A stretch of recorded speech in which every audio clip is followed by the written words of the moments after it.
Right ఈ అంశం సంబంధించి మనకు స్పందించడానికి మనతో తాజా అప్డేట్స్ అందించడానికి ఇటు ఆదిలాబాద్ నుంచి మా కరెస్పాండెంట్ రాజు లైవ్ ద్వారా సిద్ధంగా ఉన్నారు. అలాగే ఖమ్మం నుంచి సాంబశివరావు గారు కూడా సిద్ధంగా ఉన్నారు. ఫస్ట్ రాజు నుంచి అప్డేట్ తీసుకుందాం. రాజు, మొత్తానికి ఏదైతే ఆదిలాబాద్ జిల్లాలో ఈరోజు మాజీ మంత్రి కేటీఆర్ అలాగే బీఆర్ఎస్ వర్కింగ్ ప్రెసిడెంట్ కేటీఆర్ పర్యటించారు. ఈ నేపథ్యంలో అక్కడ ఉన్నటువంటి రైతులు కూడా అక్కడ ఉన్నటువంటి పంటను పరిశీలించారు. మొత్తానికి ఎందుకు కొనట్లేదని చెప్పేసి కూడా ప్రశ్నించినటువంటి అంశం ప్రధానంగా ఇప్పుడు ఏదైతే బీఆర్ఎస్ వర్కింగ్ ప్రెసిడెంట్ కావచ్చు, బీఆర్ఎస్ అంతా టీం అంతా పర్యటించిన నేపథ్యంలో కాంగ్రెస్లో చలనం వచ్చింది అనుకోవాలి. ఇప్పుడు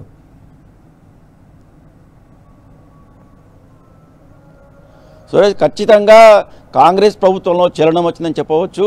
గత నెల రోజులుగా కూడా పత్తి రైతులు ఎంతో ఆందోళన వ్యక్తం చేయడంతో ధర్నాలు, రాస్తారోకోలు, అలాగే ఎంపీల ముట్టడించినప్పుడు కూడా కాంగ్రెస్ ప్రభుత్వం ఏమాత్రం స్పందించలేదు. తాజాగా ఈరోజు తెలంగాణ వ్యాప్తంగా రైతాంగం ఎదుర్కొంటున్న సమస్యలపై గులాబీ పార్టీ జంగ్ సైరన్ మోగించడం జరిగింది. ఇందులో భాగంగా తెలంగాణ వ్యాప్తంగా కూడా ఈరోజు క్షేత్రస్థాయిలో బీఆర్ఎస్ నేతలు పర్యటించి రైతులకు భరోసా కల్పించడం జరిగింది. అందులో భాగంగానే ఉమ్మడి ఆదిలాబాద్ జిల్లాలో బీఆర్ఎస్ వర్కింగ్ ప్రెసిడెంట్ కేటీఆర్ ఈరోజు జిల్లాలో పర్యటించడం జరిగింది. జిల్లాలో పర్యటించిన సందర్భంగా ఇటు ఆదిలాబాద్ మార్కెట్ యార్డ్తో పాటు ఇటు నిర్మల్ జిల్లాలో బైన్సా పట్టణంలో ఉన్న బైన్సా మార్కెట్ యార్డును కూడా సందర్శించి రైతులతో మాట్లాడడం జరిగింది. ఆదిలాబాద్ మార్కెట్ యార్డులో దాదాపు గంట సేపు రైతులతో మాట్లాడడం జరిగింది. ఈ సందర్భంగా రైతులు తాము ఎదుర్కొంటున్న సమస్యలను, ఇబ్బందులను కేటీఆర్ స్వయంగా చెప్పడం జరిగింది. గత బీఆర్ఎస్ ప్రభుత్వ హయాంలో 10 ఏళ్ల పాటు ఎంతో ఆనందంగా ఉన్నామని, తమకు ఎలాంటి సమస్యలు ఉత్పన్నం కాలేదని, యూరియా విషయంలో కానీ అలాగే ఇటు విత్తనాల విషయంలో కానీ పంటను అమ్ముకునే అని, సమయానికి తమకు పెట్టుబడి వచ్చిందని, రైతు బంధు వచ్చిందని, 10 ఏళ్ల కాలం పాటు తాము 2 నుంచి 3 పంటలు పండించి ఆనందంగా ఉన్నామని, అయితే గత 2 సంవత్సరాలుగా కాంగ్రెస్ ప్రభుత్వం అధికారంలోకి వచ్చిన తర్వాత మాత్రం తాము ఎన్నో ఇబ్బందులు ఎదుర్కొంటున్నామని చెప్పడం జరిగింది. గత 2 ఏళ్ల కాలంలో తాము యూరియా కోసము లైన్లు కట్టడం, క్యూలు కట్టడము, నిద్రాహారాలు అని రాత్రి అనక పగలనక యూరియా కోసము తాము తిప్పలు పడ్డామని, అలాగే విత్తనాల కోసం సైతం తిప్పలు పడ్డ పరిస్థితులు ఎదుర్కొన్నామని, అయితే కనీసం పండించిన పంటనైనా అమ్ముకుందామంటే అమ్ముకునే దిక్కులేని పరిస్థితులు తాము ఎదుర్కొంటున్నామని రైతులు, పత్తి రైతులు అలాగే సోయా పండించిన రైతులు తమ గోడును కేటీఆర్తో స్వయంగా చెప్పి ఆవేదన వ్యక్తం చేయడం జరిగింది.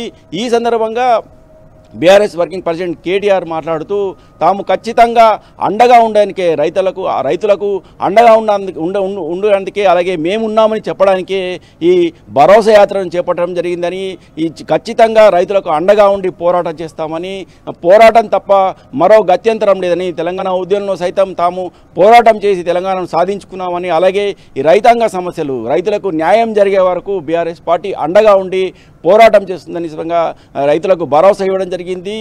ఇప్పటికైనా కేంద్ర ప్రభుత్వం రావాలని, కేంద్ర రాష్ట్ర ప్రభుత్వాలు పూర్తిగా పత్తి రైతుల నడ్డి విరిచే విధంగా ప్రవర్తిస్తున్నాయని, ఇప్పటికైనా కేంద్ర రాష్ట్ర ప్రభుత్వాలు స్పందించి రైతులకు న్యాయం చేయాలని, లేని పక్షంలో తాము ఆందోళన చేపడతామని హెచ్చరించడం జరిగింది. ఈ నెల 21 తేదీన బోరజ్ వద్ద 44 నంబర్ జాతీయ రహదారిపై, హైదరాబాద్ నాగ్పూర్ జాతీయ రహదారిపై జాతీయ రహదారుల దిగ్బంధనం కార్యక్రమం చేపట్టడం జరిగింది. ఈ కార్యక్రమానికి పెద్ద ఎత్తున రైతులు, బీఆర్ఎస్ నేతలు తరలివచ్చి ఈ ఆందోళనను విజయవంతం చేయాలని, వేల సంఖ్యలో తరలివచ్చి ఈ కార్యక్రమంలో పాల్గొని రైతులకు అండగా నిలవాలని చెప్పడం జరిగింది. మొత్తానికి కేటీఆర్ మాట్లాడుతూ ఖచ్చితంగా ఒక్కరోజు బీఆర్ఎస్ నేతలు క్షేత్రస్థాయిలో పర్యటిస్తేనే కాంగ్రెస్ ప్రభుత్వం దిగివచ్చిందని, సోయా పంట 7 క్వింటాలు కాకుండా 10 క్వింటాలు కొంటామని చెప్పడం జరిగిందని, అలాగే బయోమెట్రిక్ విధానం లేకుండానే సోయా పంటను కొనుగోలు చేయడానికి తాత్కాలికంగా ఈరోజు అధికారులు ఒక ప్రకటన విడుదల చేయడం జరిగిందని, ఇలా పోరాడితే తప్ప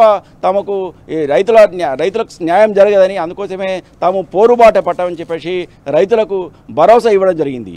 సురేష్, థ్యాంక్ యూ రాజు.